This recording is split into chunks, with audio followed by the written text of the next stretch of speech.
This is a production of WKNO Memphis.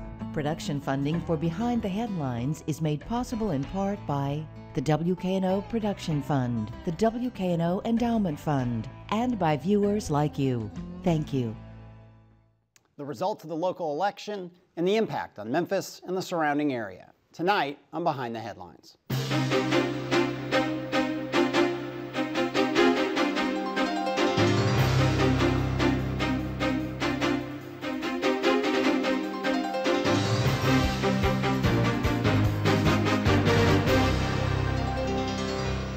I'm Eric Barnes, publisher of the Memphis Daily News. Thanks for being here. We're going to talk about all the election results, particularly the local races.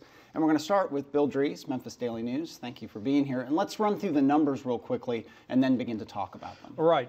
The numbers for the top races on the ballot. This is a look at the statewide results in the presidential race. Really no surprises here. George Romney, the Republican, Mitt Romney, the Republican nominee for president. Showing your age. Carried the state. Tennessee remains a red state. The next slide here is to some people the most interesting outcome locally. This is the United States Senate race between Mark Clayton, the Democratic nominee, and the Republican incumbent Bob Corker. Clayton, a candidate who was utterly disavowed by the statewide Democratic Party, carried Shelby County. The total vote count for this race was maybe 30,000 votes fewer than the total turnout for the presidential race. The presidential local totals for Shelby County, Barack Obama, the president, carried Shelby County, confirming once again we are a blue dot in a red state. The last two totals will show you first the vote on the 1 cent a gallon gasoline tax within the city of Memphis. This failed with voters within the city of Memphis. That's who voted on this. And the countywide sales tax hike, the topic that we are about to talk about. You see here that it failed by a wider margin. This was voters in the city of Memphis as well as voters in the unincorporated parts of Shelby County. Right, and that was the tax that was related to the schools, and the advocates for it said that that money would go, at least in part, if not in whole, to the funding of the schools. And let's bring in a couple of people to talk about that right now. First of all, Shay Flynn, Memphis City Council. Yes. Thank you for being here. My pleasure. And also Stephen Reed, a political consultant from Sutton Reed. Yes. Thank you for being here. You are opposed to this gas tax, worked against it, excuse me, not the gas tax, the sales tax. Right. Let's start there. Why? And I could ask you if you're happy it went down, but that'd be a stupid question. Right. Why were you fighting against it? Well, the main reason I was fighting against it is I don't think that they had properly earmarked where the money was going for. I think in some ways the ad campaign on the other side was misleading. They said it would be going to pre-K. I myself am a big supporter of pre-K education and believe it's something we could use in this community. But the Unified School Board has made no commitment to that beyond the word potentially. And I just thought the voters needed to know the truth about what they were voting on. Because really, it would go directly into the coffers of the city. Is that right, Shay? I mean, you and others had said that the money would be earmarked, that you would promise to put the money in that direction. But excuse me, not you, you're on the city council, but people had said that the money would go in that direction, but there really was no guarantee where that money would go. Yes, there was a guarantee. There was a bright line guarantee in the state law. State law guaranteed that 50% of the sales tax collected from the county sales tax would go to education.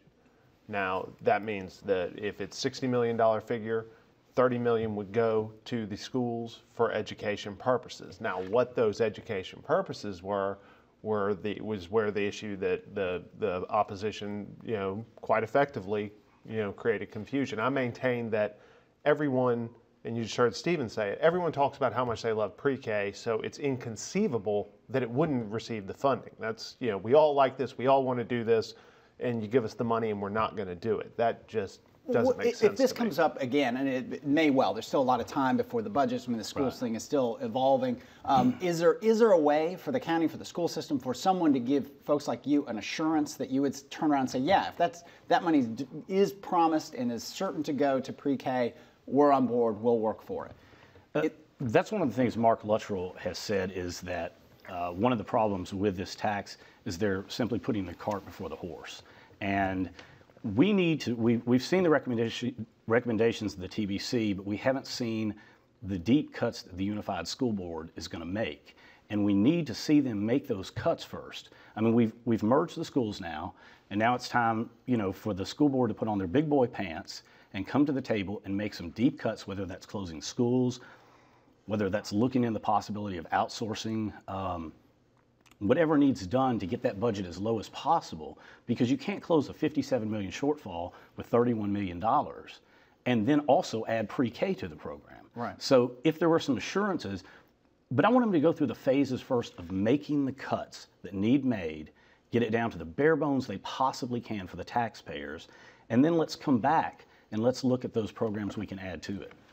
Shay, was this a verdict on the credibility of the school board on issues like specifically where the money is going to go? I think it's more basic than that, Bill. It's a verdict on the burden of proof.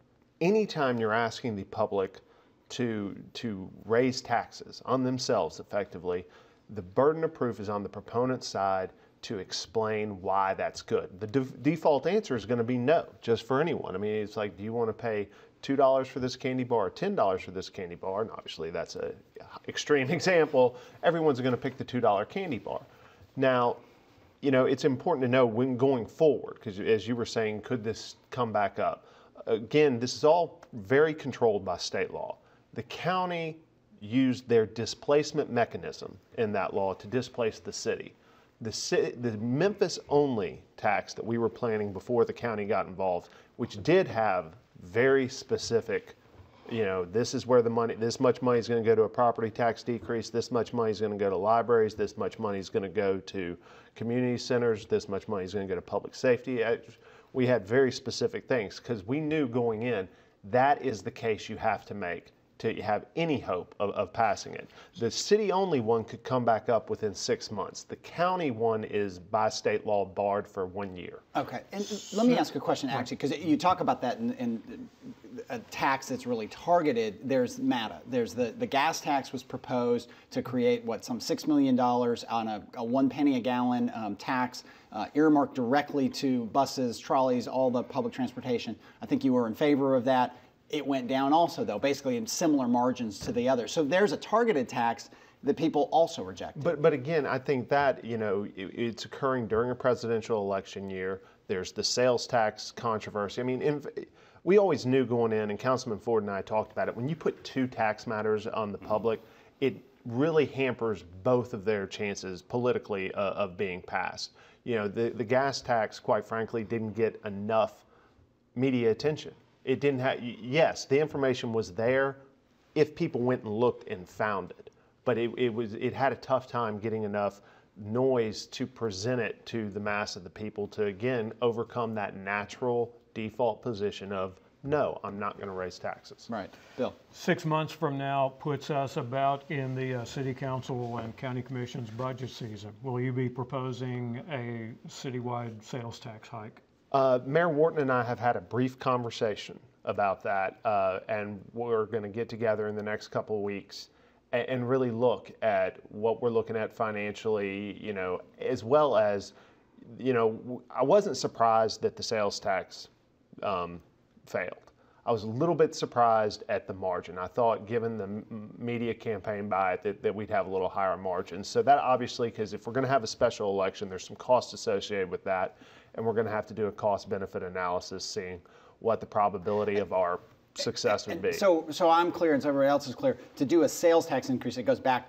The city council can't pass that. That goes back to a referendum. Yes, That's great. yes. You guys have control of various fees. You have obviously the big one is the property taxes, but not the sales tax. No, Okay. but by the state law, we passed an ordinance. Ours was supposed to be on the ballot in November. Then the county acted, and that displaces ours and holds it in abeyance for 6-month period. So the city council could just send a letter to the election commission saying, we want to reactivate the ordinance that we've already passed, and we're calling for a special election. The earliest I think we could do it would be May, which, as Bill said, would be smack dab in the middle of our budget. And let's get your take on that. I mean, a lot of things are that Shay said, I mean, do you believe that targeted appeals to be in favor, you know, to get a tax passed work better? Is there a way in which you could see any of these sort of taxes going forward? Because sometimes people who are fighting against taxes are, in this day and age, tend to be anti-tax across the board. And I don't think that's the place that you're in right now, as we talked a little bit before the show. There are certain taxes you could support. Right, right. And as Shay's talking, in May it would be a special election. It would not be on a presidential ballot where you have just a mass coming to vote and then people who aren't that informed voting against it. I think that if the city council goes through their budget process, which is going to be a tough one this year, especially after assessments come in, and they see a shortfall and they do everything they possibly can to get that window down as small as possible, and then potentially make a commitment to maybe give some money or set up their own pre-K program through the city, and potentially also give a property tax deduction, or not deduction, but I guess decrease with the sales tax. Then I think with the right marketing campaign, a well more informed voter turning out to vote, I think it could potentially pass. And you'd be okay with that?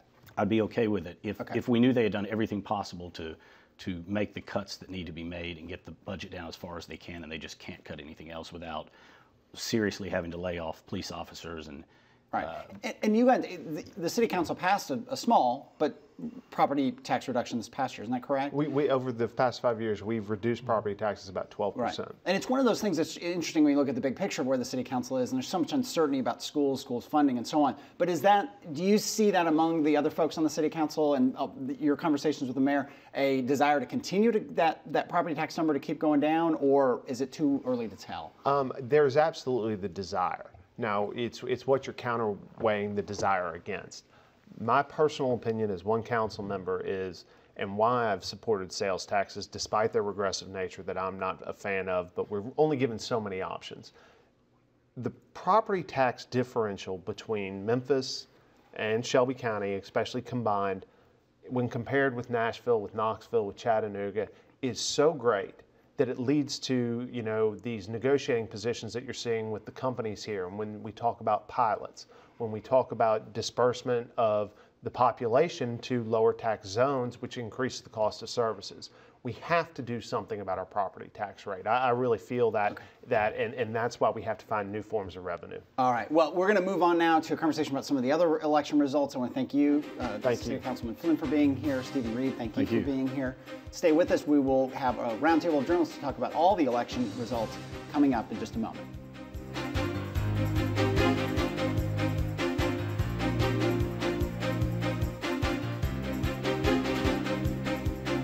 We move now to a discussion of all the election results, joined right now by Jackson Baker, political editor from the Memphis Flyer. Thanks for being here.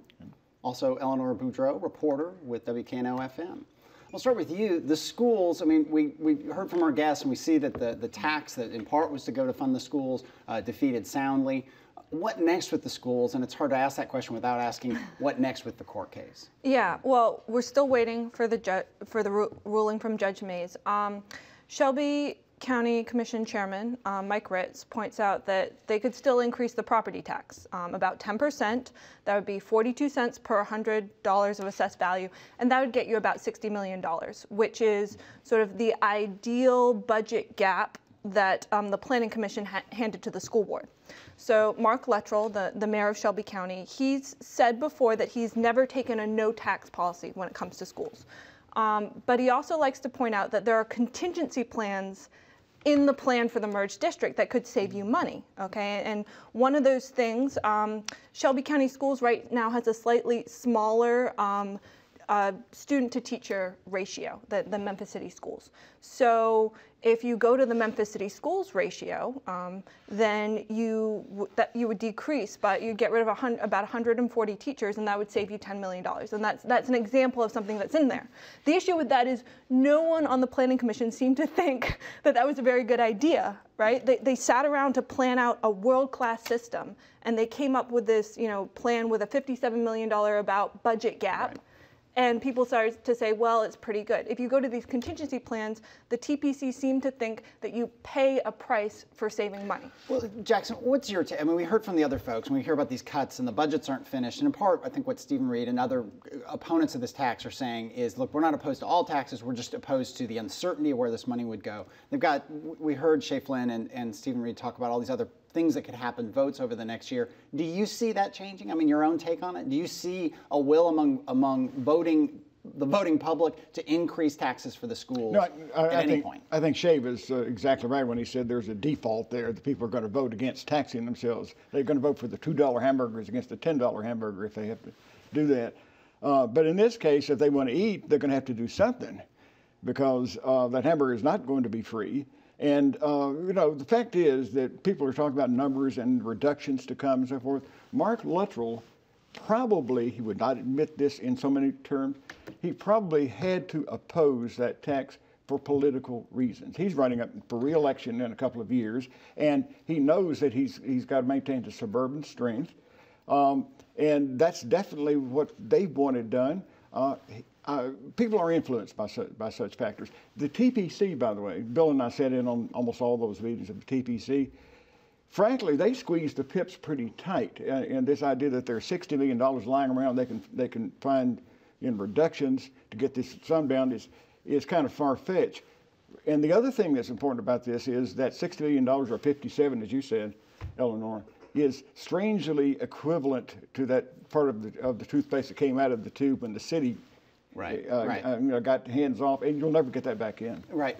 Last comment for you, we'll move on to some other. Yeah, I mean, another big issue, though, is that whatever they do requires the school board to make a bunch of tough decisions. Whether, they end up with a $57 million budget gap or something smaller, is requiring some really hard decisions, and the school board hasn't made any of those tough decisions yet. Right, from superintendent to who's going to be cut. Yeah, I mean, just a ton. Yeah, the board is not. That's true. Yeah. Right. Okay, and we may get a ruling from Hardy Mays as early as this week. It could be a couple weeks. There's no timeline, but the general speculation is Hardy Mays, federal judge, will come down with a ruling in the next week or so. Yeah, it seems to be soon. Okay. Let's go on, Jackson. Other parts, we talked a little bit, Bill did the rundown of the results. Let's start with the question, the whole idea, people talk about the blue dot being Memphis in a red state, overwhelming red state. That blue dot apparently is bright enough that Mark Clayton, who I don't know that I saw a sign for him, a yard sign for him, beat Bob Corker in Memphis and Shelby County by some 10,000 plus votes. Tell us who Mark Clayton is and how strange it is that he actually won. He is a racist. I'm not sure if he's a member of that personal sovereignty movement, but he's out there beyond all fringes. And he got on the ballot with about 15 other Democrats. Disowned by the Democratic Party. And none of the Democrats on the Democratic Party ballot were very well known. None of them received much attention. Everybody was defaulting the race to Corker to begin with. So this guy whose name is up there high on the ballot, that's part of the reason why he won. But Mark Clayton sounds, all-American. That's one thing. Not that he is all-American. Right. But look, I want to make the point that we've got two blue dots in Tennessee, and the blue dot in Davidson County, Nashville, shines a little brighter. We have a blue dot in Memphis, in Shelby County, because of the African-American population. Nashville is the only place left on planet Earth where there's a vestige of the old solid Democratic South. Right. They elect white male liberals there.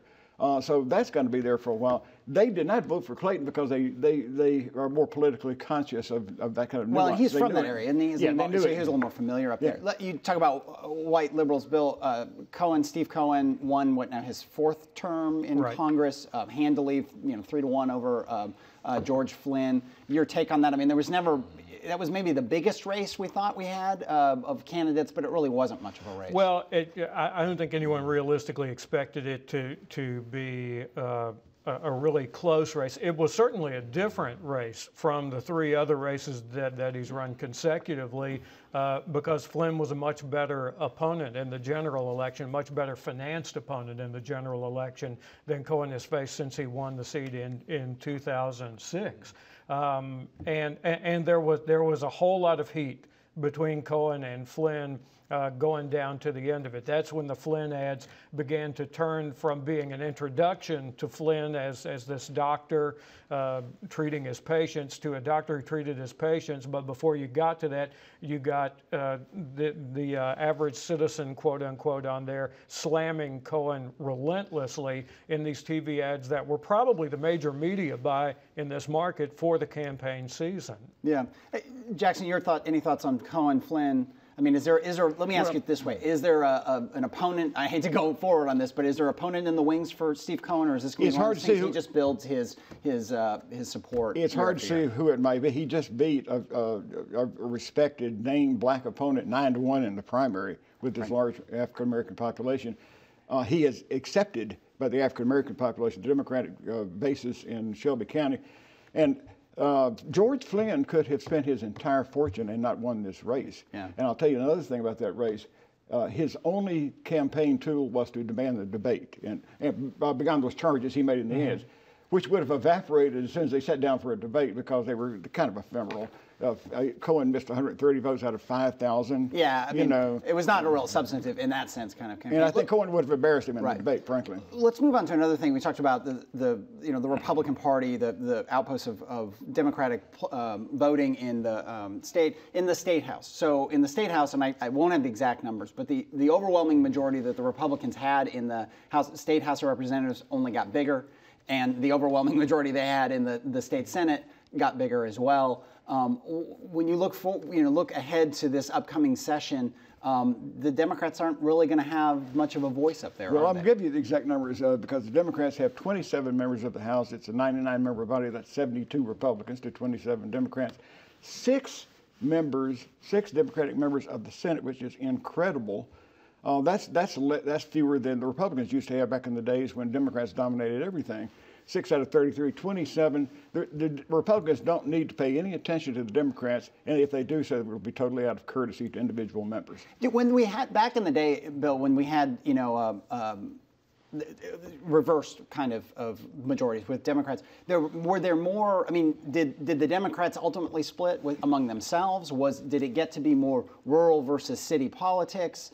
Urban, suburban? Is it that kind of thing? I mean, what your sense of where things go in the state now with these overwhelming Republican majorities? Well, the divisions emerged among the Democrats, and it was a function of being in power and having super majorities, which the Democrats did, I believe, in both chambers in 1976.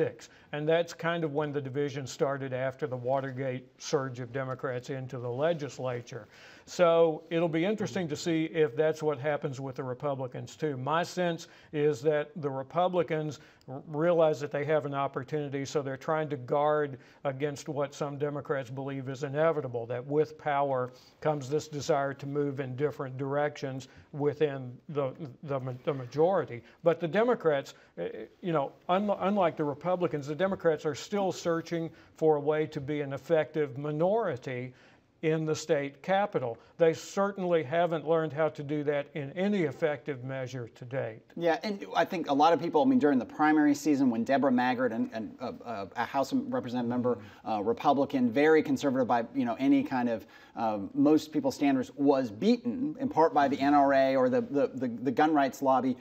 That I talked to a number of kind of more old guard, more moderate, I don't know how you want to call it, but moderate Republicans up in Nashville who were very concerned about that, Jackson, because they saw that as, oh my gosh, if Deborah Maggart isn't conservative enough, we're starting to go down this road where we're going to start fighting. You got the pro-business Haslam type folks on one end and the very ultra-conservative Tea Party folks on the other. I had a very interesting conversation with Deborah Maggart at the Republican convention in Tampa. She sought out the conversation because she was concerned as someone who was out of the legislature now and who was the caucus chair of the Republicans about what she saw as these outlier movements within the Republican Party that were going to foment what she saw as a coming civil war. There will be a division, Bill.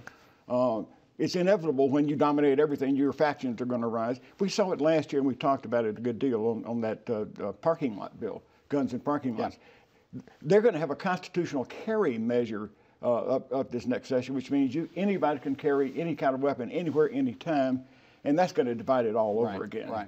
Let me, another thing in this election just passed, the voter ID law. It was a big issue nationally. That was, there was a lot of controversy here, Eleanor. Ultimately, did you hear anything? Did we hear anything about problems with people being turned away at the polls of ID, not having enough IDs?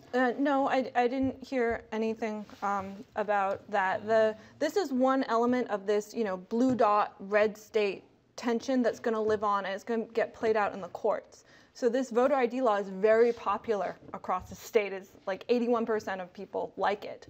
The people who like it the least tend to be older Democrats. And Memphis Mayor A.C. Wharton, he's fighting this law that was passed in the state legislature in the courts. And I think he would really like it to be declared unconstitutional.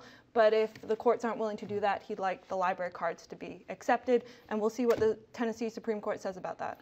And we just have maybe a minute left here, and I'm just going to go on a quick rant against the Electoral College. I don't have much of a. It is so frustrating to watch, and I don't know if anyone at the table disagrees. The country fighting through these issues, the same kind of issues we talk about on a local level about taxes and schools and kind of how we live, and that Tennessee, as a red state, and most states, some 40 states, are just really left out of that conversation. I mean, anyone thoughts on that? I like the concept of the Electoral College, because if you didn't have it, like, a state like Rhode Island, the smaller states, like it gives, it makes it not just, it makes some states have a voice that maybe if you just did it popular vote would get left out. If you do it popular vote, the states will get left out, other states. Maybe what it would be, Jackson, I mean, real quickly, it would be that cities would be more involved, because I think that Providence, Rhode Island, Memphis, Knoxville, Nashville, Seattle, all these states that were left out of the conversation, those cities within there, certainly you'd see candidates there, because there's so much money and there's so many votes there, not just Tennessee would have gotten attention for that reason. In 1960, John F. Kennedy campaigned in 49 states. Richard Nixon campaigned in 50 states. We're not going to see that again for a while. Right. Bill, word for Electoral College, yay or nay? One word. Yay. Okay, you're in favor. All right. Well, we will leave it there. Thank you for joining us. Join us again next week. That's all we have. Time we have. Thanks.